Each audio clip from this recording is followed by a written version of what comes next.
Wow, that's an interesting screen. Lots of interesting pictures there. And what are we going to call this? Oh, quadratic iterations. What's that? Well, it's an interesting area of mathematics where we're going to look at complex numbers over and over again. Iterations, repeating themselves. And if you look around the screen, I suppose this is the best summary of it down here. We're going to try and create a new z, a new complex number, by squaring the old one and adding c, and then repeating the process. An iterative process is one that repeats and repeats. And we could plot the results on a Argand diagram. I think I've screen clipping there. I think that should be the real axis there. Just taking that from a textbook. And around the screen here, these are examples of fractals. And fractals are self-similar images obtained really by repeating a process. So we expect to get some patterns out of this in some situations. So have a look. Fractals occur in nature like leaves on trees or snowflakes and stuff like that, where you get a more and more complex pattern as the process is repeated. And this is a good example down here with our triangles. And up here, if you took a closer look inside each of those little lobes and saw the structure was repeating.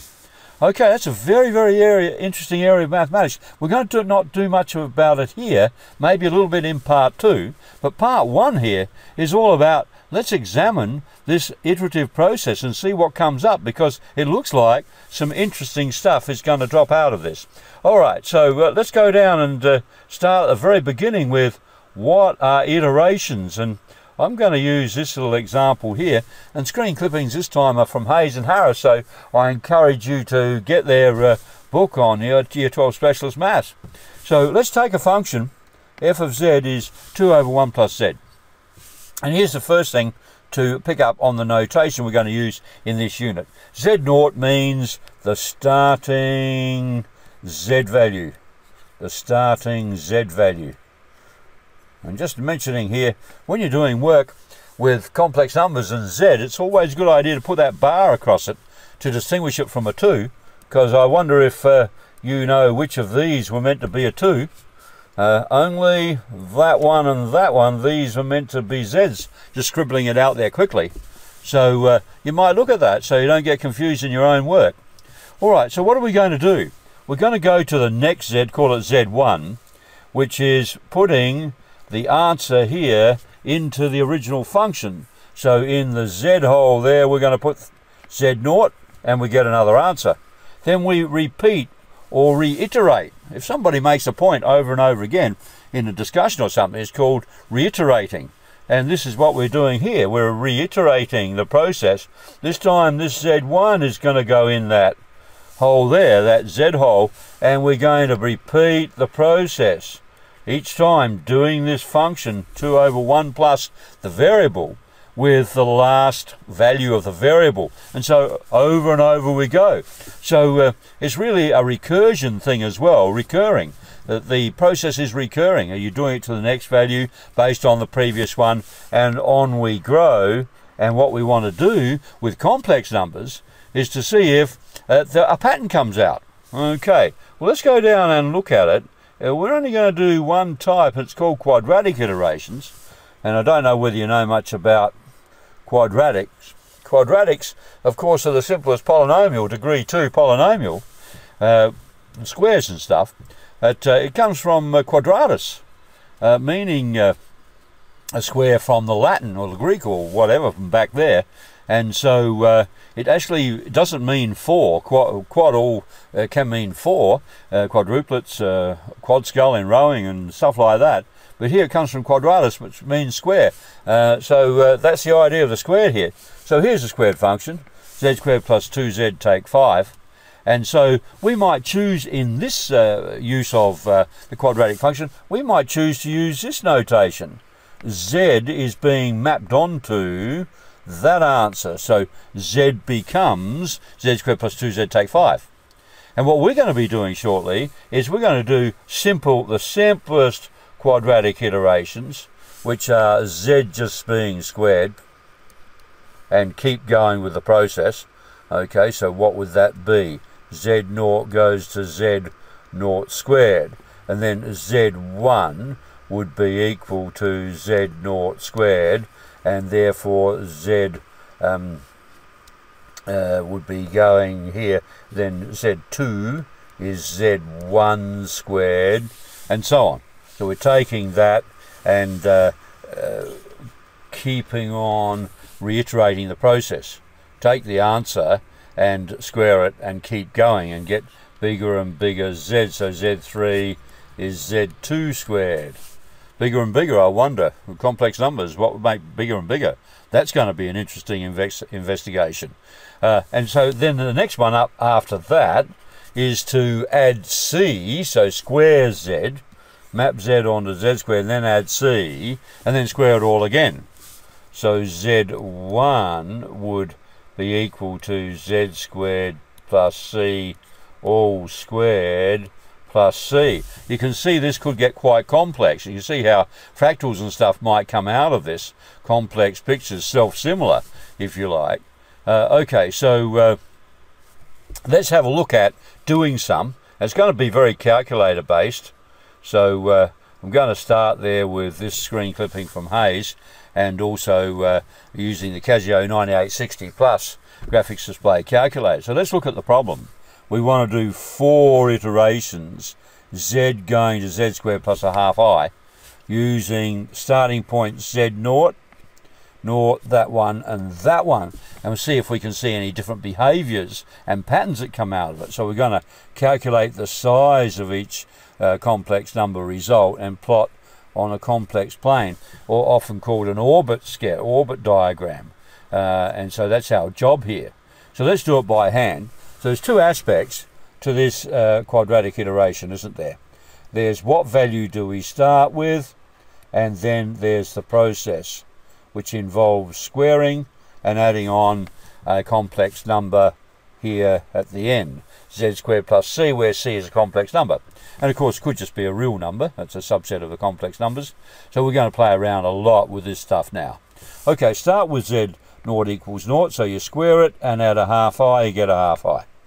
Then it's iterative. So the next Z up is the square of this one in here plus a half I. So we've got to put a half I in place of Z, square it and add a half I.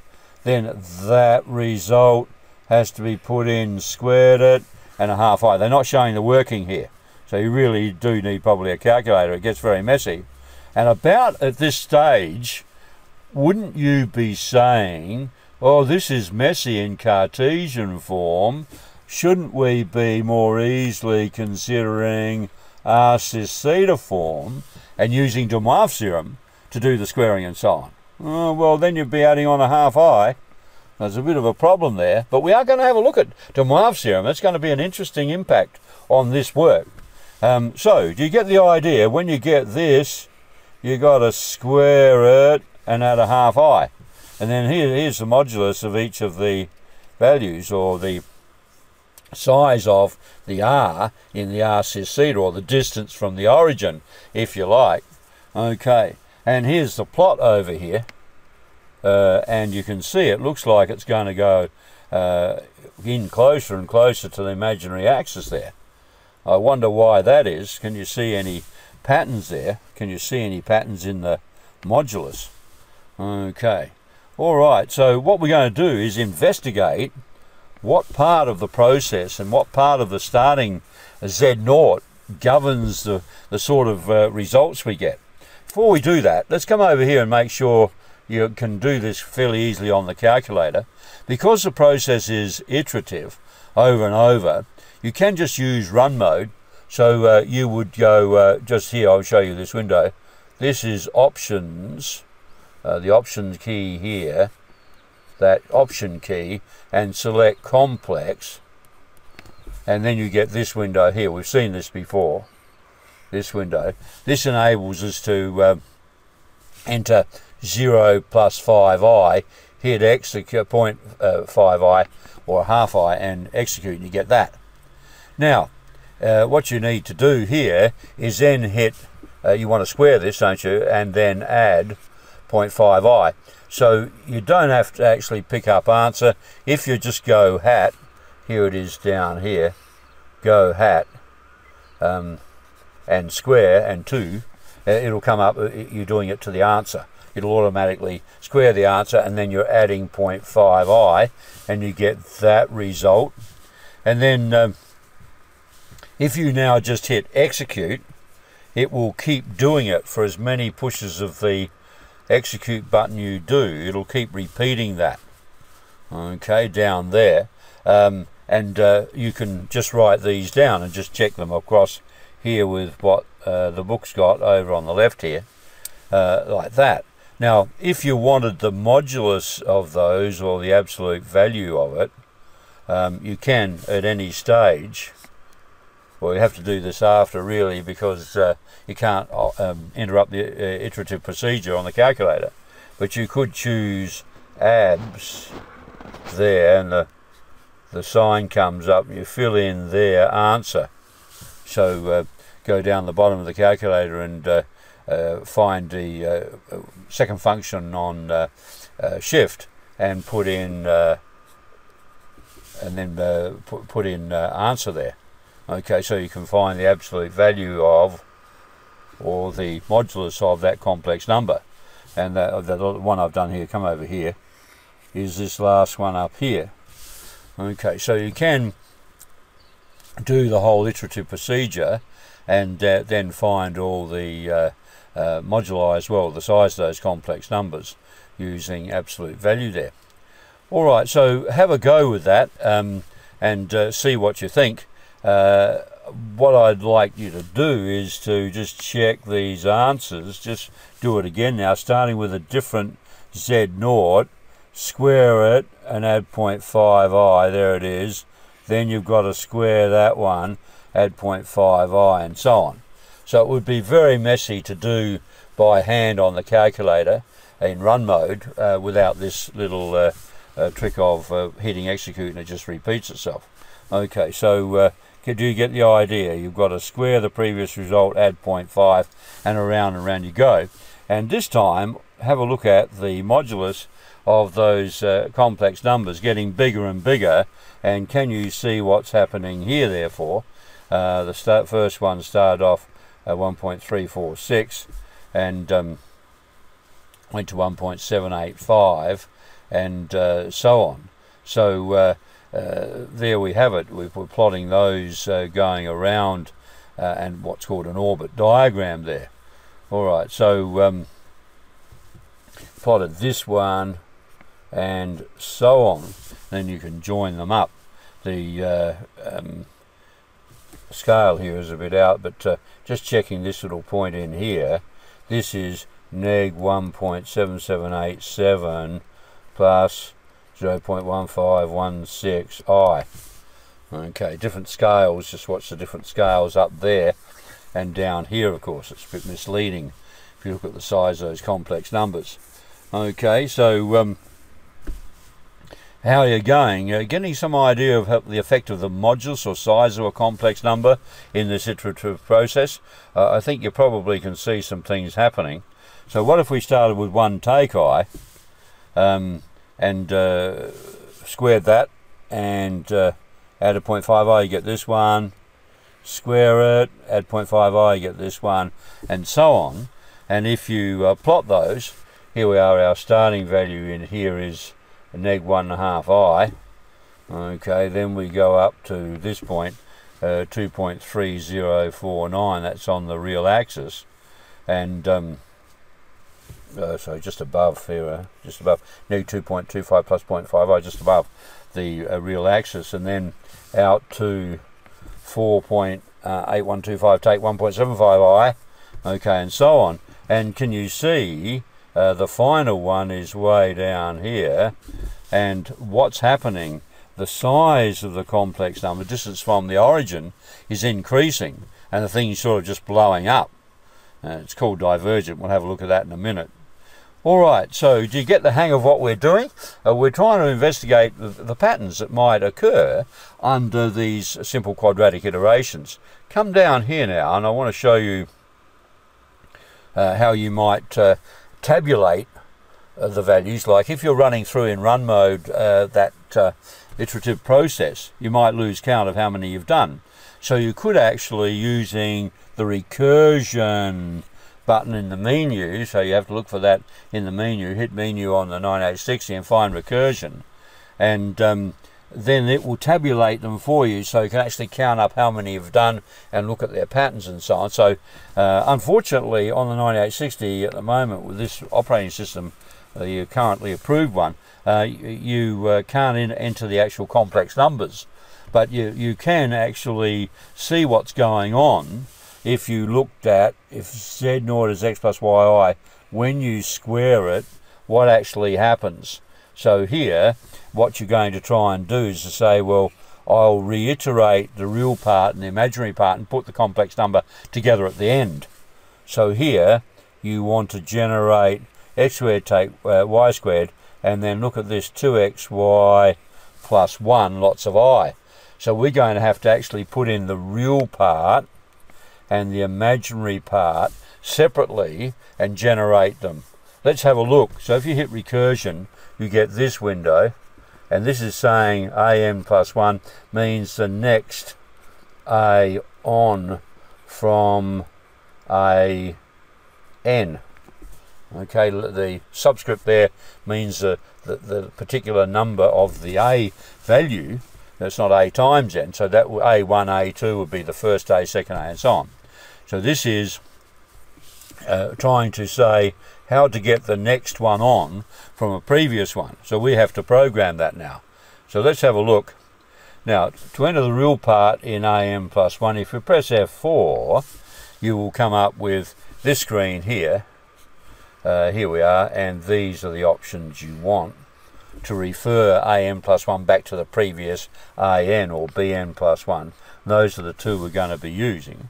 So if we now put those in, an squared take bn squared for real part minus imaginary part. So that gives us the new real part of the squared answer, and then we want to have plus c and stuff. So here, that's the imaginary part. Just coming back up here, see, that's what we've got to duplicate now. What is our answer in terms of real part and imaginary part? And because the calculator won't in this mode enter, or you can't enter the complex number a plus bi at all, we've got to take it in two parts. So this is the real part and the imaginary part, and when we want our answers, we're going to put it together. Okay, so and then we can keep going with that iteration. But the best way of doing it is to, if you press set and F5, you enter the table settings here. So here we've got set there, and F5, you can enter the table settings and tell it where to start. Start at 0, end at 10, and go up in from 0.2 and 0.5 for A0 and B0. They are starting values, 0.2 and 0.5. Okay, so here, initial real part and initial imaginary part of that. So we're going to go and start with the complex number 0.2 plus 0.5i. Okay, and we're not going to use C, and we're not going to worry about the last one there. Okay, so if you hit execute, then table, which is F6, you will get that as a table without pushing the button over and over. You will go from 0 upwards to the values and get all of those here, and there's the real and there's the imaginary part. So this entry here means 2.7505 take 0.31i. Okay, after what, 4 iterations. Okay, for the 0 position over here is when you start out, and then you're doing 4 iterations after that, and you can see what's going on. All right, so if you wanted to graph it, we generally don't, but if you want it graphed, you can put, where are we, down here, F3 is an option for doing that, and it'll plot it like this, and you can zoom in F2 and F3 and then execute, and you can zoom in or trace it. You could trace it F1 and move along each of the complex numbers. Okay, so that and then it's gone off the end. So you can do all of those things. I think probably in this course the table is handy to have it all laid out, iteration after iteration. A bit harder in run mode, a bit easier in run mode to just do the iterative procedure, but you don't want to lose count of how many you've done. To say after so many iterations it follows a certain pattern, which is what we're going to want to do. The table helps you overcome that difficulty. It lists them all down. Alright, so play with that as well. Let's go on and have a look at our first exercise here, and here's a bit of practice for you. Okay, so that's our Z0, it's going to be 0.1, that's our C, so we're doing Z squared plus C, sorry. So this is our C here, and we want to do some iterations. I would suggest you use run mode and recursion and compare them, and they want you to calculate the modulus and draw an orbit plot of each set. Check your answers using the software. This is handy software. I can't actually demonstrate that in this video the way I've set it up, but you might use it from the textbook, and it makes it a lot easier because it creates a plot for you. You don't actually have to draw your own Argand diagram. Okay, and then experiment for yourself. Change the C and then start with different Z noughts. Okay, remember there's basically two properties that we're looking at in this quadratic iteration. The two properties in the quadratic iteration where we square the complex number and add another complex number is, first of all, the starting value and the C value. They are the two aspects that characterize any quadratic iteration of the form Z squared plus C. Alright, have a go, and I want to show you the work solutions now, so come down and have a look. Here's A and B with the orbit plots here, and you might look at the modulus here, the pattern of what's going on in each of them. Is there some connection between that and what's happening on the diagram? Okay, and what would continue to happen? What would be your prediction as we go on there? So just check your answers that you are doing it correctly. Should be able to do it with run mode and recursion mode. Okay, do both there. Okay, check those out and start to get an idea of the patterns that are being generated. I'll show you part C now. Okay, so part C is interesting. What's happening in here now? Okay, what's happening with that orbit diagram? That's what we want to investigate. Okay, so this is just a little taster, a set of exercises to say, I wonder what determines where that iteration is going to end up. What sort of plot are we going to get?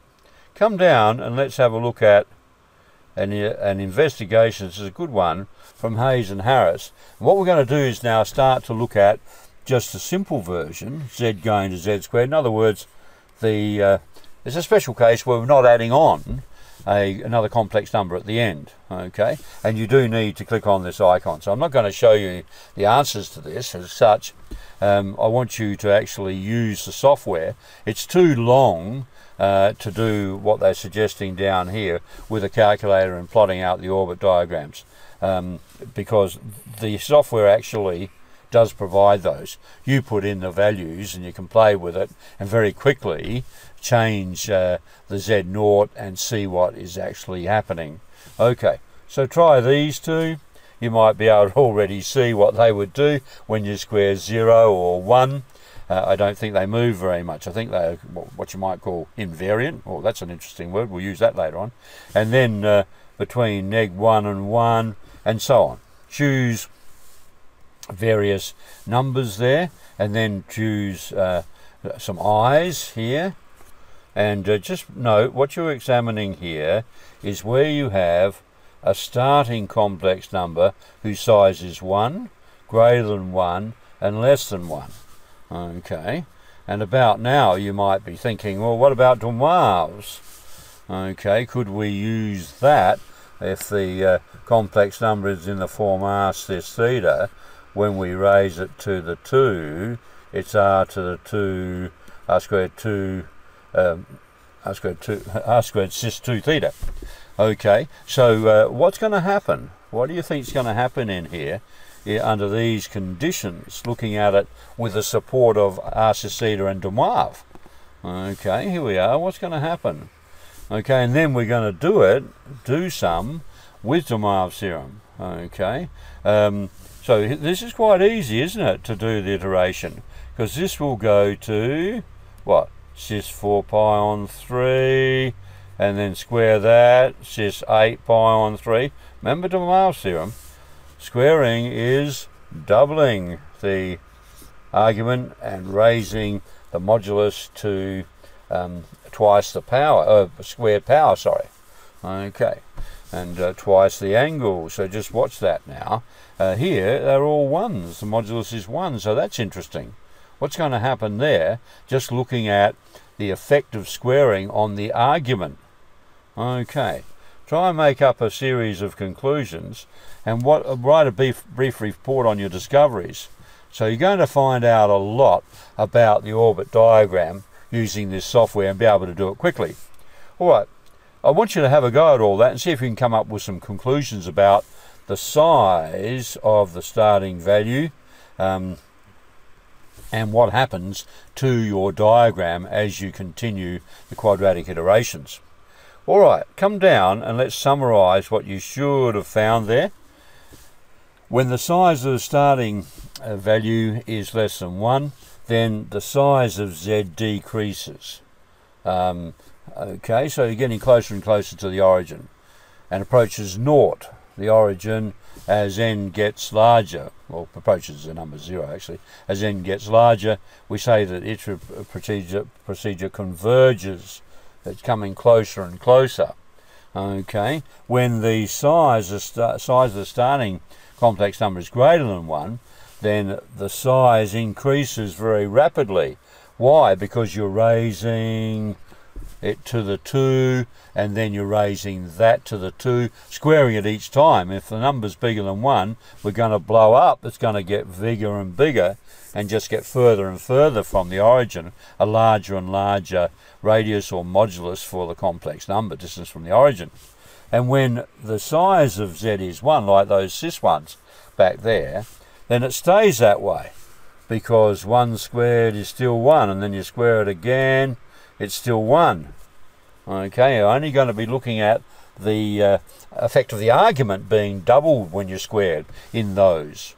So the points remain on the unit circle. All the answers have a size of 1, a distance from O of 1, so it's a unit circle. But now, for those now, so we're taking these and unpacking them, did you notice the different things that happen? Well, when Z0 was 1 or 0, it didn't move, did it? It was invariant. So there's another word. Invariant. There's 0 squared is 0, 1 squared is 1, etc. Then you can get chaotic behavior, no pattern. It's bouncing around the unit circle. It doesn't seem to be a pattern. And an example of that, and you could try this, is cis 0.6, and it becomes cis of 1.2, then cis of 2.4, okay, 4.8 and so on. So that's going to be an effect around the unit circle of squaring the complex number, doubling the argument. Then what about cyclic behavior? Now this is an interesting one.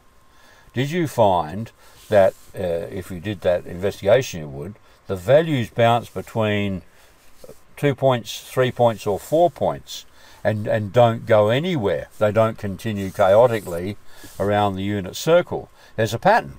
Wow. One has to ask, what makes that pattern work? How is that so? And that's going to be an interesting cross-link with what we did back in Roots of Unity. Okay, so Roots of Unity runs through this course in quite a few places, so we want to recap on that. Okay, so what are the words you need to know? Well, they're all here, and we'll summarize those down below. It converges into a point, diverges, or maybe invariant, or chaotic, or cyclic. They are the words you really need to know. So come down, let's look at Hayes' publication summary of that. Nice little summary here. Invariant point cycles and chaotic behavior. Okay, the invariant points are points where Zn equals Z0, and you could call them one cycles. So the same number of cycles. A two cycle occurs when the procedure bounces between 2 points or eventually does so. It might go around, as I think you saw in some of the orbit diagrams in that investigation, goes around and then ends up bouncing between two. It hits a certain complex number, after which it will only cycle between it and the next one. Now I wonder how that happens. That's interesting and going to come up in a minute. A three cycle bounces between 3 points or eventually does. Okay, it might start off with a different value and then have a couple of values, and then it hits one, after which it will only have three distinct values, and it bounces around them and it recurs or cycles. Now would you expect this given the iterative procedure? I guess you would, and also given the nature of complex numbers on the Argand plane. As you go around and change the theta, you come back to the same points, aren't you? I wonder what that's something to do with 2 pi, isn't it? Oh well, see. Anyway, in general, n cycles should exist. We'll bounce around in a pattern of n different points. Could you have a 15 cycle, 15 different complex numbers around the unit circle, between which the iteration produces those 15 and keeps bouncing between them? Okay, so chaotic behavior is when the procedure either converges, diverges, or nor exhibits cyclic behavior. Bounce around in a seemingly random manner. Well, the question is, how do we tell the difference between all these, or what determines what type of pattern we will get at the end? So we're on our journey to fractal land. Okay, come down here now and have a look at this problem. For the quadratic iteration z going to z squared with starting value z0, we observe that. Use a definition of invariant points. Show that z0 equals 1 or 0 or 1 are the only two invariant points. Let's do some algebra now. How would you do that? If it's an invariant point, what would you say? Well, the z squared produced must equal the original z, so it's invariant. That's what it means. The next one on does not produce another number. Okay, so we've got the solution for that down here. So come down, it's just a simple solution here. So the z produced must equal the original z. I prefer to put z squared equals z, because you're producing that and it's going to be equal to the original one. Anyway, it doesn't matter. So putting everything on the left hand side, as we do commonly to solve equations, and then factorizing, the factorization method, then z must be 0 or z equals 1 under the null factor law. A product of two factors is 0 if one of those factors itself is null or nothing. Okay, so we'll put here as required, because they said to show that it's z equals z0 equals 0 or 1. Hey, getting the hang of it, come down now and let's investigate it further with some of these other things now. Using Dumar's theorem, determine whether the following under z going z squared shows cyclic, convergent, divergent, or chaotic behavior, and draw an orbit diagram. Okay, so we're going to change it to cis pi on 2 because we are raising the complex number to a power, and Dumar's to the rescue here. Okay, that's best for powers, isn't it? And so we can do the square, which is by Dumar's 2 times pi on 2, or cis pi. Then we square it again, cis 2 pi, and then we square it again, cis 0. And what's happening there? Okay, so it's going to converge to 1, because once you get 0 and square it, or double it rather, cis 0 squared is cis 2 0, and it's going to stay here. So it's going to converge to that, cis 0, which is 1. So just remember, if we use Dumar's on a Cartesian form, we must return the answer conventionally back to Cartesian form. So we wouldn't leave it as cis 0, we would say it converges to 1. Alright, what happened to this little dude? Can you convert that? I hope you can at this stage, to r cis theta, or polar form. It's 2 cis neg pi on 6. And then when we square that, we're going to have 2 squared, which is 4, cis 2 times neg pi on 6 is neg pi on 3. And then we're going to do it again, so it's going to be all of this squared, so it's 4 squared is 16, and then it's going to be neg 2 pi on 3. Can you see what's going to happen with these sizes? It's going to have a divergent case. It's going to blow up. The magnitude will increase rapidly forever, getting bigger and bigger. Well, you see this here, the distance of these complex numbers from the origin is going to get bigger and bigger. So there we have it. It's a divergent case. Let's have a look at part C. Okay, changing to r cis theta form. Remember just the steps there. R is the square root of the real part squared plus imaginary part squared, and theta is tan neg 1 y on x, or hang on, it'll be, if I use a plus bi, it'll be b on a. Check the quadrant though for the sign there of tangent. Okay, so it's just 2 pi on 3, and then if we square it, there's just a 1 in front, so 1 squared is just 1. It's 4 pi on 3, and we could call that neg 2 pi on 3. Then when we square it, we get neg 4 pi on 3, 2 pi on 3 back again. So what's happening there? We have a 2 cycle. Here it is, 2 pi on 3, and then we had neg 2 pi on 3, or 4 pi on 3. Conventionally you put argument, remember, between neg pi and pi. So it's bouncing between this one and this one in terms of argument, and it's on the unit circle. They've both got size 1, and so we have a 2 cycle bouncing between those 2 distinct values. Ah, interesting. Are you getting some feeling for what would give a cycle versus divergent behavior? Okay, let's have a look at some problems now. Okay, using Dumasium, do what they've just done up there. Okay, change everything to cis form, and then have a look and see if it's cyclic, convergent, divergent, or chaotic. So you can draw orbit diagrams, or you could just repeatedly do the calculation and see if you can see what's happening from the size of the complex number and the argument. Okay, so have a go at that. Okay, so let's look at the second one here, and that's involving the size of r. Can you talk about it? That's a fraction there, isn't it? And this is greater than 1. It can't be negative. R is the distance of the complex number from the origin, or the size of the complex number. So here, can you talk about what you'd expect to happen as you square that using de Moivre's theorem? Okay, so you've got to show that it's divergent or convergent. So you need to do a little discussion for that. Okay, I'll show you the answers later on. So pause at any time and have a go, but I want to talk about this next one now. This is very, very important. This is crucial, because if you have a 2 cycle, what can you say here? 1, 2. Now the next one can't be different if it's a 2 cycle. D to the 4th has to equal, go back to the beginning, so it can't go there. So D to the 4th has to come back to D. You can't have another different number. So D to the 4th has to equal D. And we've seen this before, particularly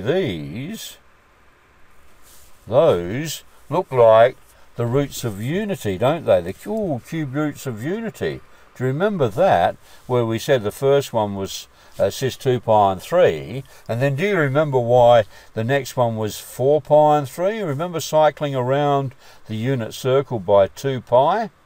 And of course that is cis 2 pi on 3 all squared to give cis 4 pi on 3. Must be able to prove this for the cube roots of unity. Oh, it's come up again. Okay, so can you actually rearrange this and solve it? Quartic, sorry, there are 4 solutions. 3 of them are cube roots of unity. How did that happen? And then can you discuss what is the significance of that? of the solutions. How does it all fit together? Okay, and then we've got the 7th roots of unity. Now you have to go through that process again. Does that follow the pattern 1 omega, omega squared, omega to the 4th? What's the pattern there? Okay, or is it something different? So you go back and revise the 7th roots of unity, and then what about trying them, some of these, in the iterative procedure?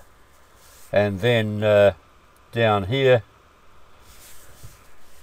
do you agree that a 3 cycle is d to the 8 equals d? Okay, and see if you can generalize the connection between the roots and omega to the n. Okay, and what values of n do you have, that omega? Okay, let's revise that pattern between the roots of unity, you know, the connection 1 omega, omega squared, omega cubed, etc. Okay, and then talk about the connection with this iterative procedure. Okay, and then finally there's a bit of an experimentation here using, well, this is a good one to use, so that software is very handy to just have a look at the patterns coming out of there. Alright, okay, here are some answers. Okay, did you get these converging 2 cycles, 3 cycles, etc.? Okay, and do you see how it might happen, and what sort of complex numbers will give rise to that? Alright, I'll show you here E and F. Okay, and let's go down also to G and the first part of question 3. Okay, so these discussions here are important. The idea of the argument here, and as we get to the end, is going to be 2n theta. The power there of the original r value, or the modulus, is going to be 2n, isn't it? You're going to do the process n times, so you'll be raising the r to the 2n. Okay, and same over here, and then discussing the effect of that when you have a fraction or whatever there. Okay, so look at the algebra of that. That's worthwhile going through. Here, the algebra there that you're discussing for the case where it's diverging, so you want the number there to be bigger than the preceding one. Or you might like to go r2 to the n plus 1 is greater than r2 to n, rather than n take 2. Please yourself. The next one on. So this is the idea of iterations, isn't it? The next one on from n is n plus 1. The next one on from n take 1 is n. Okay, so whatever you're trying to say, as you go to the next member of the iterative procedure, it's going to blow up, it's going to get bigger if r squared is greater than 1. So have a look at that notation, because I'm going to ask you a question at the end to write something in a notation form. So question 4 here, there's our solution. Did you get it? So that's where the cube roots of unity come in, and the significance is very, very important. When you see that 1 omega omega squared, gives us the 2 cyclic points of a 2 cycle. So if a iterative procedure can come along, d squared, and then it's d to the 4th, and it's d to the 8th, isn't it? Might start to think about the pattern of this in n land. How would you describe the third power there of the complex number? But here what we're saying is this goes back to there, and it just cycles between there. So what sort of d do you have to hit for a 2 cycle? Well, you have to hit 2 pi and 3 or 4 pi and 3, and then it will cycle back between those two. So that's the complex number giving rise to a 2 cycle. And here, of course, here they all are, and for the 7th roots of unity, you're asked to put those on a diagram, and they're all symmetrically placed around the figure there.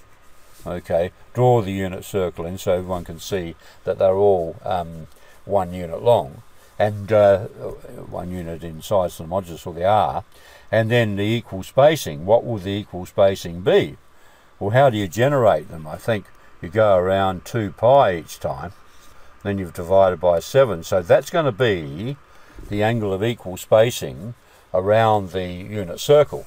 And you've got 7 of them, so that's 1 unit circle's worth, all split into 7, and they're going to be equally spaced. And for the mathematical reason that you've generated them from equivalent positions on the unit circle for 1 every 2 pi.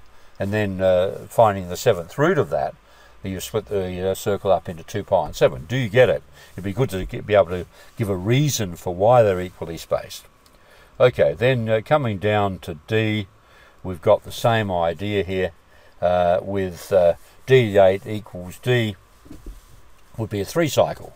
Okay, just check that. D going to D squared, going to D to the 4th, going to D to the 8th. And then if this goes back to that value, you've then got the 3 that are going to be distinct values between which the iterative procedure cycles. Okay, so you've got to solve this one.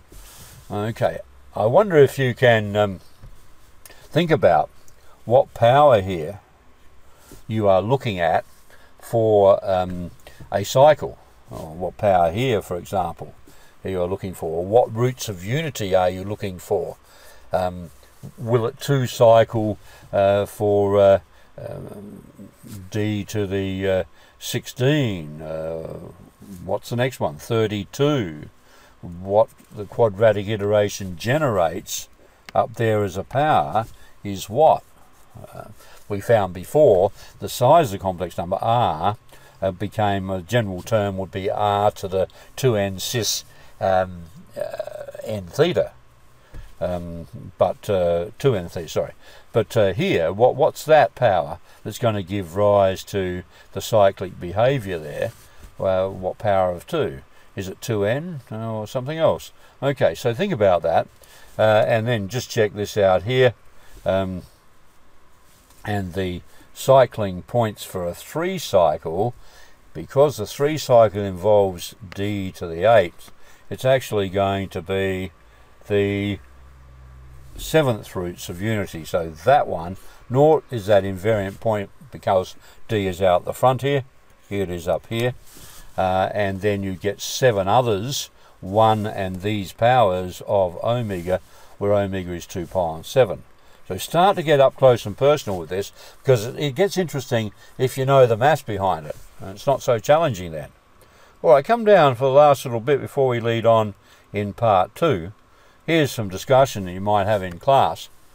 What equations would you need to solve to find cyclic behavior of just a simple quadratic iteration there for 4 cycle, 5 cycle, n cycle? See, so that's what I'm asking you to do.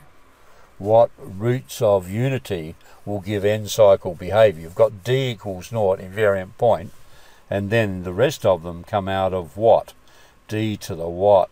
What is the significance of starting with this, where n is positive integer? So try to play with that, 2 to the neg n, with the software from Hayes and Harris, or you could try it for yourself.